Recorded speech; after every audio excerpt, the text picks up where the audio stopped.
This is the Fortune by MISC, the new light salvager meant to compete with the likes of the Drake Vulture. Welcome pilots, my name is Hybrid V, and today we're going to be taking a deep dive look at the MISC Fortune and seeing how well it stacks up against the competition and if it's worth your hard-earned dollary dues. Without further ado, let's go ahead and jump in and see if we can actually turn some trash into treasure.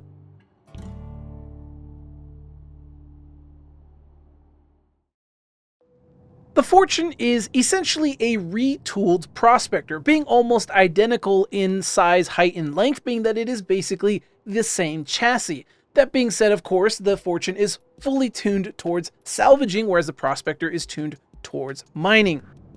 Starting at $175 with 6 months of insurance or $160 war bond with lifetime insurance, the Fortune has the same store price as the Drake Vulture. Sporting 5 main engines, 5 retro thrusters, and 12 maneuvering thrusters for a total of 22 thrusters overall, the Fortune can be hydrogen thirsty compared to its Vulture counterpart. However, where the Fortune shines is its quantum fuel capacity. Being able to jump from endgame to terminus, the longest point-to-point jump in-game currently, in a single hop with just 25% fuel to spare after, really is a feat that the Vulture itself cannot compete with. This makes the Fortune a great long-range light salvager. But despite the numerous thrusters and that beefy quantum tank, the Vulture still has the Fortune beat in maneuverability, which the Fortune trades in favor of protection, having nearly double the health pool of the Vulture at the time of publishing this video.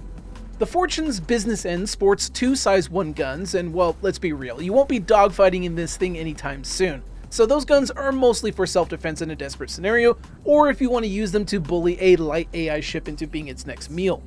Now the real tools on the front end of the ship are its salvage head and its fracturing whiskers. By default, the Fortune comes with a cinch scraper and ready grip tractor beam. Both can be swapped out, so if you want to have, say, instead the abrade, you can opt to swap out either the tractor head or swap out the cinch, or have both. Either way, you have options there. However, having only one salvage head versus the Vulture's 2 does reduce the utility of the Fortune and also slows down the scraping process. But what it lacks in speed and utility, it makes up for it in convenience. On the Vulture, the pilot must exit the seat and continually print boxes and stack them by hand, which could be tedious over time. The Fortune instead has 2 printer outputs for its single box printer. When both are set to auto print, the process is entirely automatic, printing and moving boxes until its port and starboard 6 SU grids are filled up. This leaves the process largely hands-off unless you want to store additional unsecured cargo in the interior or its main elevator in the rear.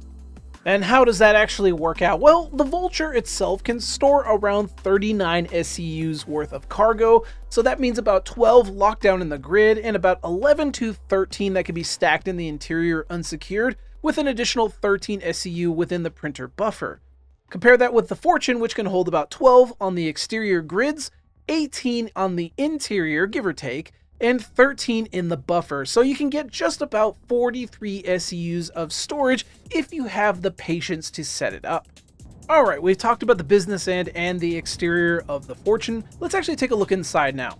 The interior of the Fortune is nearly identical to that of the Prospector in the habitation and cockpit section, with the exception that the Fortune is gold standard. This means that the component housings are functional, and the ship also includes an engineering station, relay nodes, and an extinguisher. But the Fortune also makes better use of its interior by extending it all the way to the rear. The midsection has nice port and starboard viewports for the pilot to inspect their cargo, and followed by that we have the printer interfaces for both the starboard and port grids. The rear section houses additional components and a lift that can lock down an additional 4 SCU crates. The lift here also serves as a secondary ingress and egress point, which is always a plus in my book, and it really shows that CIG has been learning from their mistakes in the past of only having one enter and exit point with older ships like the Mercury Star Runner, for example. But wait, the ship is also, like I said, gold standard, so that also means that the audio is also finalized. Let's have a listen.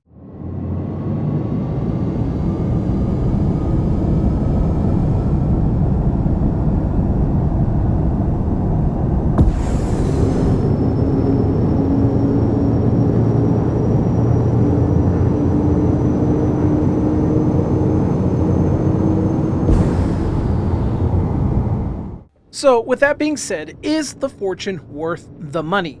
This entirely depends on what you like as a salvager. After all, the Vulture and the Fortune are pretty much the same in what they can do. There are, of course, some differences like we've outlined in this video. And the main difference is that convenience factor. As a salvager, are you already using a Vulture? Are you already annoyed with how the Vulture behaves, where you have to get out of your seat, you have to go to the back, print, and constantly stack, and basically babysit the thing? I've heard people say that basically the Vulture feels like it's a two-person ship. If that's a thing that really annoys you, then I think you're probably really going to enjoy the Fortune. However, if you prefer having the ability to scrape really fast and don't really care about getting in and out of your seat a lot, then you're probably not really going to move from the Vulture to the Fortune.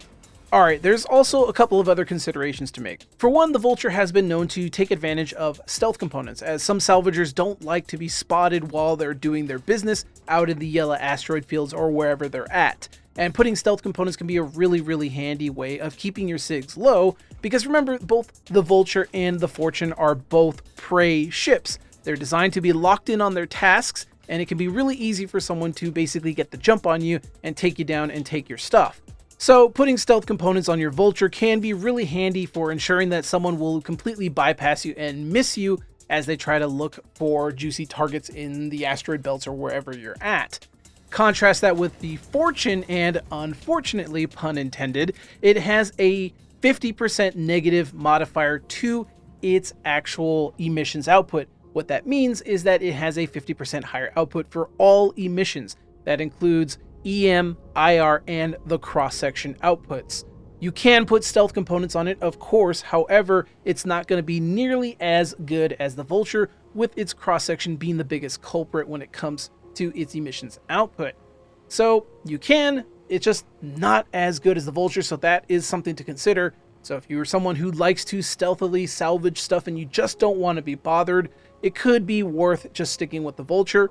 However, if you don't care about all that, or you're a much more attentive pilot, or whatever you feel like your skill set can get you through it, then you can probably be just fine with the actual Fortune. In my testing, I really didn't have any problems with it. I did run into players trying to attack me in my Vulture more than I had people trying to attack me when I was actually in my Fortune, but that is just an anecdote. Of course, your mileage may vary. And I'm personally really happy to see CIG put this thing out, because I have been griping for quite a while that I just don't like the idea of having a single ship being the dominating factor within an industry. For example, the Vulture was the only light salvager we had, and currently the Prospector is still the only light miner we have.